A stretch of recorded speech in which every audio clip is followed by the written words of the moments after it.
Hello and welcome to the New York Sports Show. I'm your host, Dominic Konowski. We have modified driver Robert Bloxsom the third on. Robert, hello and welcome to the New York Sports Show. Hey Dominic, how you doing? It's great to be on the show with you. Yeah, I'm doing good. It's an honor to have Robert on. Now, we are in the off-season, racing season though, just not that many weeks away when you really think about it. What are your goals so far in this off-season? Yeah, it's coming up quick, and it always does, but at the moment, it's just the same as always, is tearing the car apart and going through it and making sure everything's great. And currently, the car is at Ed Baggett's shop. He's my crew chief. He's become my crew chief the past couple of years, and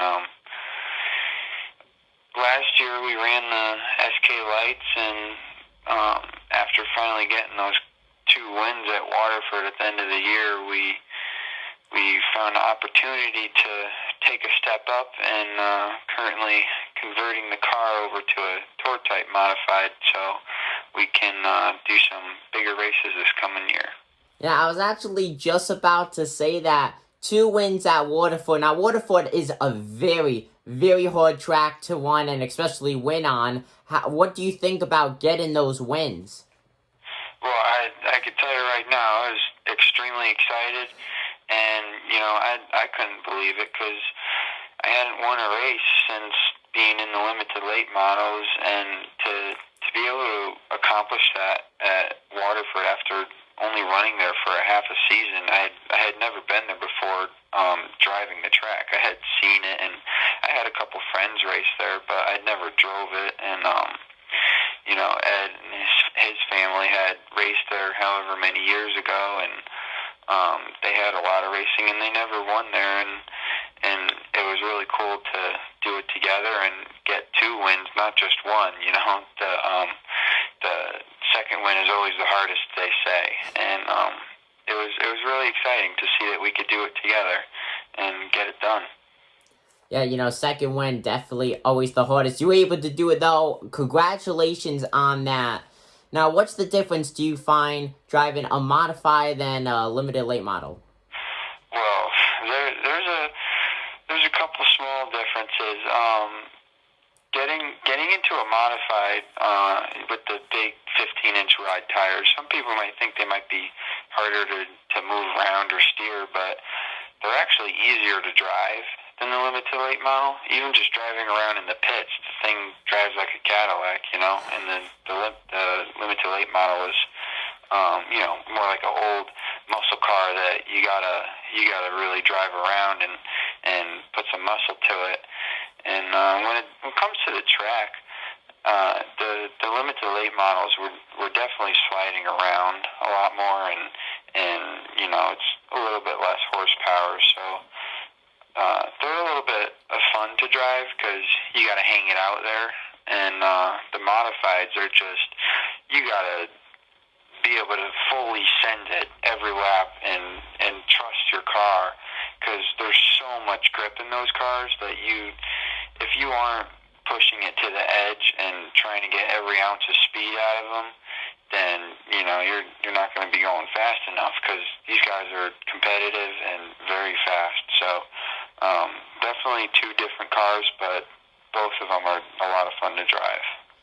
Well, that's very good to hear that at least they're fun to drive. So with all that said, what are your goals going into this 2021 racing season?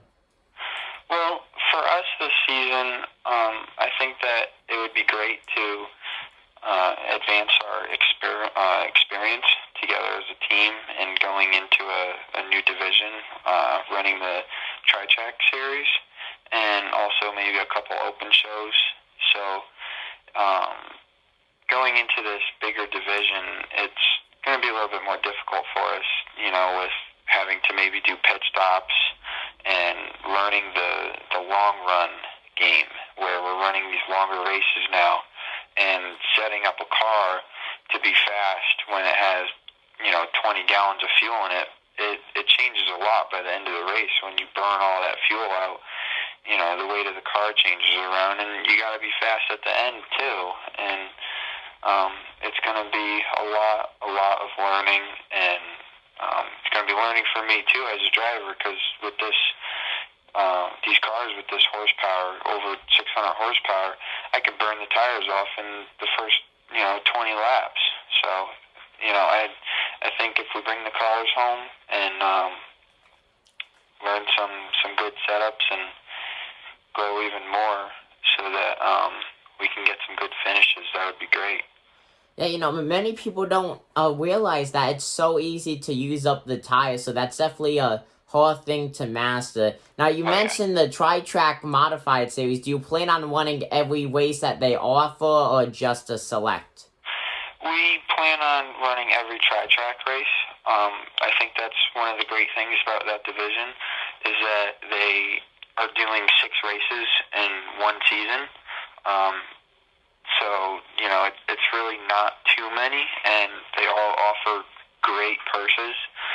So, I definitely believe we're going to be doing all of those. And then we are also running the opener at Thompson, and hopefully if we can make some noise at maybe a couple tracks and maybe attract some sponsors or anyone that would like to help, we have hopes of running the Thompson 300 and trying to do something in that as well. But that depends on how this year goes. Yeah. So, with all of that said, especially with the TriTrack event, do you feel like you have any rivals out on the track? Really, anyone that you find yourself trying to beat out on there? I don't know if I necessarily have any set rivals other than, the big name guys like everyone knows, Bonsignor, Kobe, Kopchak, Chase Dowling, all of them. I grew up watching most of them that are out there now, and I always watched them and took notes of their moves and wanted to see how they outdrove another driver. And it's going to be really interesting to be out on the track with them and seeing them right in front of me, or hopefully behind me at some point. But I think the real rival for me is the track, and that's something that my father told me since I was a kid.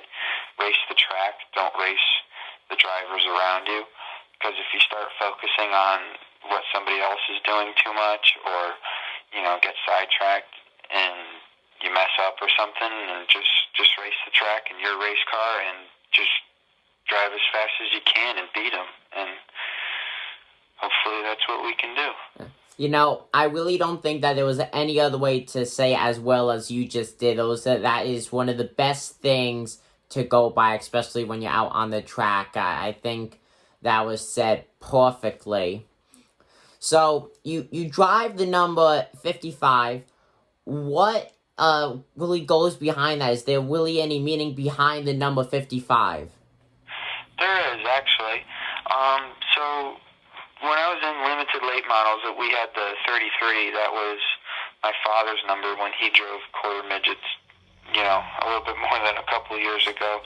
And so we chose it as my number. And then moving up, getting into these SK lights, when we chose 55, someone else already had the 33.